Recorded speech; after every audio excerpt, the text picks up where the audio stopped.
Wait, aunty वो मैं नहीं रख सकेगी। हैदर को अभी के हवाले कर दे वरना क्या वरना कंफर्म करना पड़ेगा। आखिर नायाब चाहती क्या है? समझी नहीं। मैं और साबिया को पसंद करते हैं, चल रहे हमारा क्या। हेलो फ्रेंड, दादी के मरने के बाद इस घर में अब्दुल नायाब की ढाल बनने वाला कोई नहीं रहा था, इसलिए वो अब हिम्मत करके दादी से किए हुए वादे को पूरा करेगी और इस घर में अपने कदम मजबूत करने के लिए वो वापस जावियार के रूम में शिफ्ट हो जाती है। तो निगार बेगम के तन बदन में आग लग जाती है। उन्हें जावियार पर भी बहुत गुस्सा आता है कि आखिर उसने अब्दुल नायाब को धक्के देकर कमरे से बाहर क्यों नहीं निकाला। इधर तानिया जो पहले ही जावियार के दिल में जुनैद और नायाब के बारे में गलत फहमी पैदा कर चुकी है, इसलिए जब जावियार अब्दुल नायाब और जुनैद को एक साथ खुश देखता है तो इसे तानिया की बातों में कुछ सच्चाई नजर आती है, लेकिन वो फिर इन ख्यालात को झटक देता है। उधर निगार बेगम समझ चुकी थी कि अब्दुल नायाब इस घर पर कब्जा करने का प्लान बना रही है, इसलिए अब्दुल नायाब को कमजोर करने के लिए पहले हैदर को इससे छीनकर मैट के हवाले कर देती है। फिर अब्दुल नायाब का ये बच्चे वाला बहाना खत्म करके जावियार से कहती है कि आखिर वो एक ही बार अब्दुल नायाब को छोड़ने का फैसला क्यों नहीं कर लेता।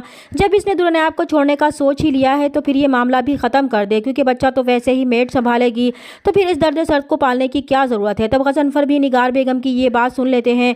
उन्हें अच्छी तरह एहसास हो चुका है कि निगार बेगम एक लालची और खुद गर्ज औरत है। इसके लालच की वजह से उसकी दुनिया वक्त खराब हो गई, क्योंकि इसकी बीजी से नाराज होकर इस दुनिया से गई थी। वो अब निगार बेगम की असलियत से अच्छी तरह वाकिफ हो चुके थे, लेकिन अब वो बीजी की वसीयत के मुताबिक वो घर अब्दुल नायाब के नाम करने का फैसला कर चुके थे, ताकि निगार बेगम अब्दुल नायाब को इस घर से ना निकाल सकें और इनका गिल्ट कुछ कम हो सके। और फिर वो निगार बेगम के पास जाकर उन्हें अब्दुल नायाब और जावियार के मामले से दूर रहने को कहेंगे। अब्दुल नायाब चीखती चिल्लाती जुनैद को बताएगी कि निगार बेगम ने हैदर को इससे जबरदस्ती छीन कर मैट के हवाले कर दिया है।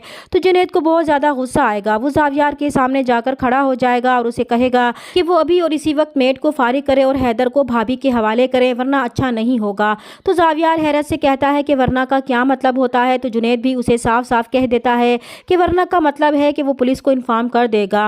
वो एक बच्चे को इसकी माँ से इस तरह जुदा नहीं कर सकते। तो जावियार को जुनैद की ये बात सुनकर बहुत गुस्सा आता है और इसका शक यकीन में बदल जाता है कि तानिया ने जो कुछ भी जुनैद और अब्दुल नायाब के बारे में बताया है वो सच है।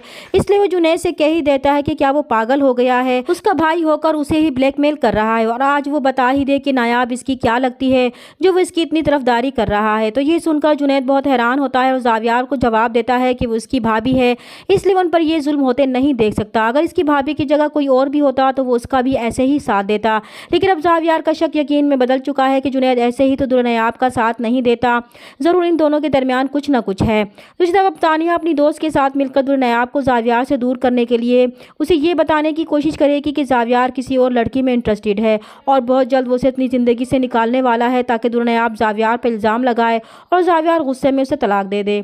चैनल पर नए हैं तो प्लीज़ चैनल को सब्सक्राइब कर दें। मिलते हैं नेक्स्ट वीडियो में, तब तक के लिए अल्लाह हाफिज़।